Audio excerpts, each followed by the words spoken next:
என்ன சார் இப்போ போராட்டம் முடிஞ்சிருக்கு. வனத்துறை நீ பேச்சுவார்த்தை பண்ணீங்க, அதை மீறி வனத்துக்குள்ளே போயிட்டீங்க. இப்போ நாளைக்கு மலை மாடுகள் மீட்பவங்களுக்கு பிரச்சனை இருப்பதாக ஒரு தகவல்.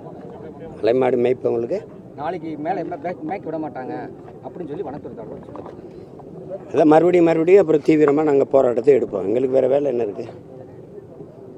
எங்களை ஓரணியில் கூட போகிறோமா? அதெல்லாம் ஒன்றும் இல்லை. இதுதான் வேலையே.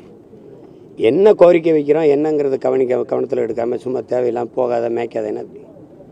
சரி, வனவிலங்கு பாதுகாப்பு பாதுகாக்கப்பட்ட வனப்பகுதின்னு அறிவிச்சிங்க. மாற்று இடம் எங்களுக்கு கொடுத்தீங்களா? இப்போ சொல்கிறீங்க நம்ம மாற்று இடத்தை உருவாக்கிட்டுல நீங்கள் தடை போட்டிருக்கணும். திடீர்னு வனவிலங்குகள் மேலே உங்களுக்கு அக்கறை வருது. எத்தனை ஆயிரம் ஆண்டுகளாக நாங்கள் இந்த மாடுகளை அந்த மலைகளில் மேய்க்கிறோம். எத்தனை 100 ஆண்டுகளாக மேய்க்கிறாங்க எங்கள் முன்னோர்கள்லேருந்து. இது நேற்று இன்னைக்கு செய்கிற வேலையாது சொல்லுங்கள். திடீர்னு உங்களுக்கு அது மேலே அக்கறை வந்துடுது. அதை நீ தடை அப்படின்றீங்க. இப்போ நாங்கள் எங்கே மேய்கிறது சொல்லுங்கள். இந்த கால்நடைகள் எங்கே இருந்தது? காடு சார்ந்த இடங்களிலும் வாழ்ந்த உயிரினங்கள் தான் அது. அதை பிற்காலத்தில் அப்படியே நாங்கள் மருத நிலத்துக்கு கூட்டி வந்து வேளாண்மைக்கு பயன்படுத்திக்கிட்டு இருந்தோம். அப்போ அந்த காடுகளுக்குள்ளே அவனுக்கு இல்லாத உரிமை யாருக்கு இருக்குது? என்ன பண்ணிடுவான்னு சொல்லுங்கள். இந்த மாடு போய் என்ன செஞ்சிடும்? நீ பல ஆயிரக்கணக்கில் வெடிகுண்டை வச்சு கிலோ கணக்காக வச்சு கற்களை உடைக்கிறேன்ட்டு கிரானைட்டு மணல்னு எம்சாண்டுன்னு நொறுக்கி மலையை கொண்டு போகும்போது அந்த வனவிலங்குலாம் பாதுகாப்பாக இருக்குது. குண்டு வச்சு டம்முன்னு அறுத்து இது பண்ணும்போதெல்லாம் பாதுகாப்பாக இருக்குது. என் மாடு ஆடும் போய் ஓரத்தில் மேய்கிறதுல அதுக்கு பாதுகாப்பு இல்லாமல் போயிடுது. அப்படியா?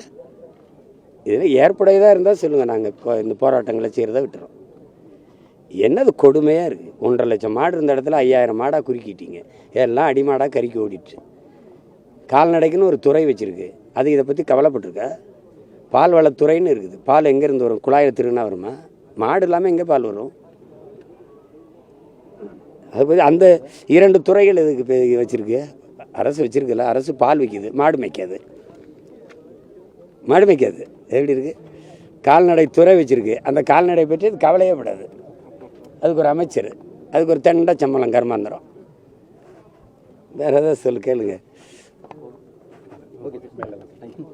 மேய்க்கவில்லைன்னா நான் மறுபடியும் மேய்ப்பான். அவங்க ஆல்ரெடி மேய்க்க விடாம தான் வச்சிருக்காங்க. புதுசாக ஒன்றும் தடை இல்லை.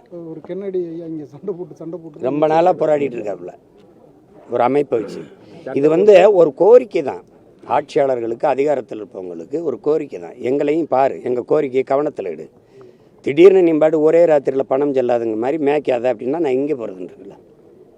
ஒரு மாற்று இருக்கணும். நலன் சார்ந்து சிந்திக்கிற ஒரு அதிகாரம் என்ன பண்ணும்? பணம் செல்லாதுன்னு சொல்ல போகுது.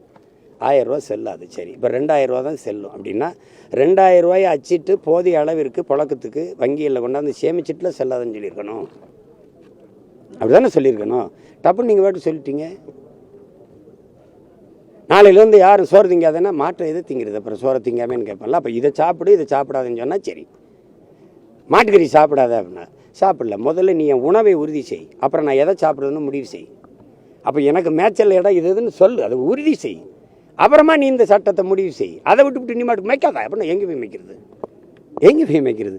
பீஃப் எக்ஸ்போர்ட் ஹே இந்துஸ்தான் இஸ் நம்பர் 1 ஹேன்றேன். இந்த பீஃப் இவன் தானே. பாலில் பெரிய பொருளாதாரம் இருக்குது. அதிலே நம்ம பொருளாதாரத்தில் தற்சார்பு அடையலாம்னு டைரி டேயில் பால் நாளில் இப்போ பிரதமர் ஐயா பேசுகிறாங்க. அப்புறம் அது எங்கேருந்து வரும்? இயற்கை வேளாண்மைன்னு எல்லாம் பேசிறியே. Organic food அப்படிங்கலாம் சொல்கிறியே.